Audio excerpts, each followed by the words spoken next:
Hey there, thanks for tuning into Duckbricks. I'm Chris, and LEGO has just released a brand new buildable K-2S0 to celebrate Andor Season 2, and this model is really cool. Honestly, this might be one of my favorite buildable droids they have ever done. Not just because it looks incredibly screen accurate, but it's also surprisingly very poseable. It might be the most expressive and poseable buildable droid we've gotten in this scale maybe ever. So join me for an early look at the brand new K-2S0 from LEGO Star Wars.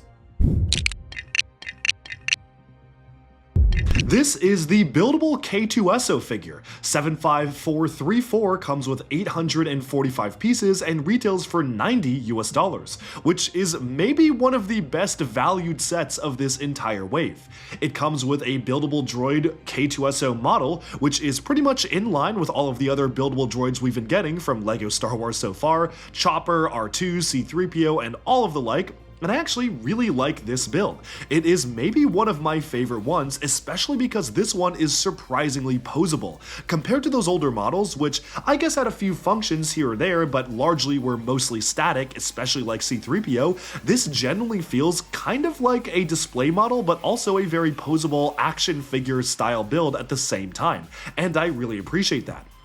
It comes with a printed display plaque, like all of these specialized Star Wars models have been getting, and I really do like that these are printed now, especially even for the smaller droids. Getting this level of special detail is very, very nice. So altogether, I do like it, and the detail on it is pretty accurate. I am not like the biggest, craziest Star Wars like lore information plaque superfan, so I will not be able to spot misspellings or mistakes in the plaques, but for whatever reason, they often do have mistakes, so I would read the brick set review if you want to see if there's any mistakes in this one.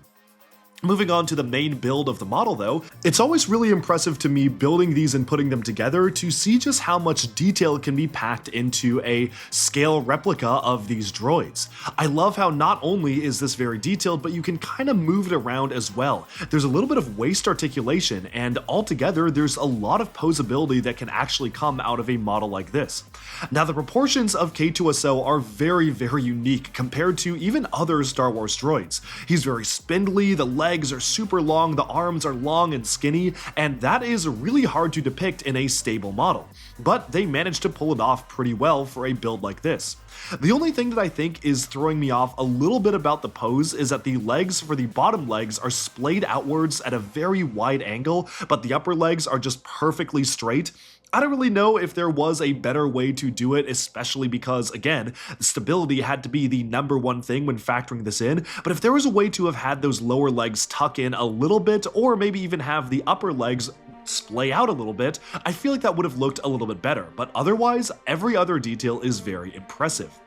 I like the motion for the waist here, which kind of makes it look like he's walking back and forth. Obviously right now I'm showing the full range of motion that you have for a build like this, but even if you just swayed it very, very slightly back and forth, you can kind of make it look like he's walking, which I really appreciate. The head itself was one of the more mixed elements of the design when I first got it, but honestly it has grown on me.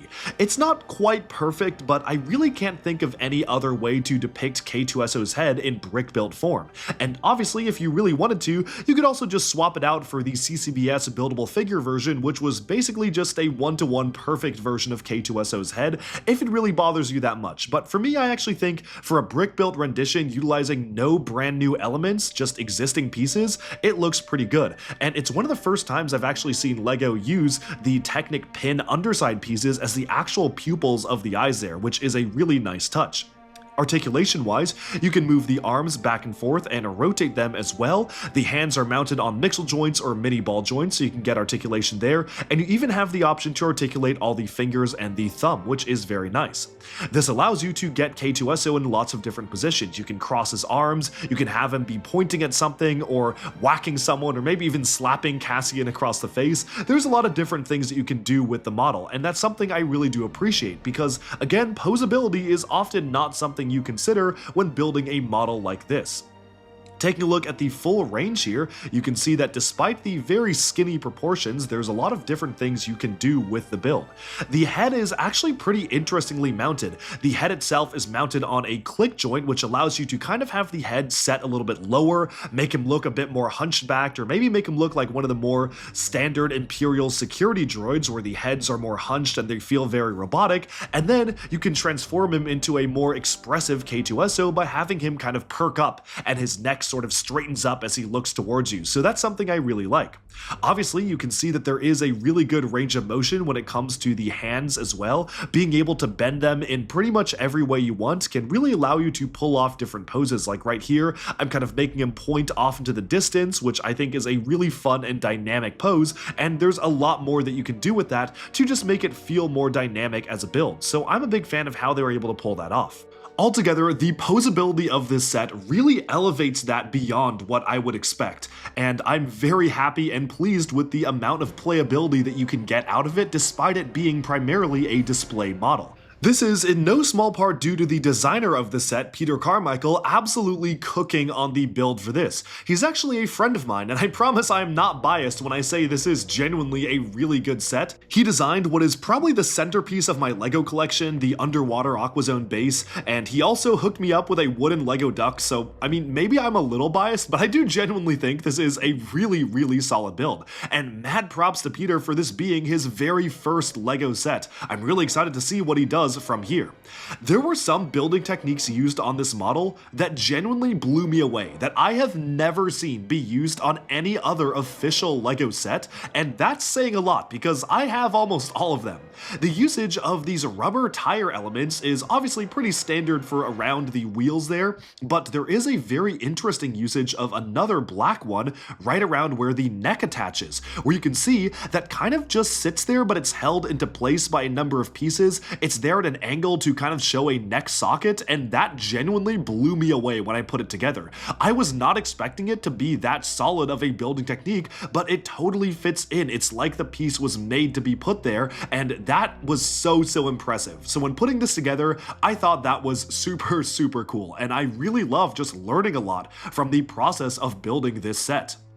Overall, for $90 US, I think this is probably one of the only fair price sets of the entire wave, and it makes sense because it's kind of its own thing.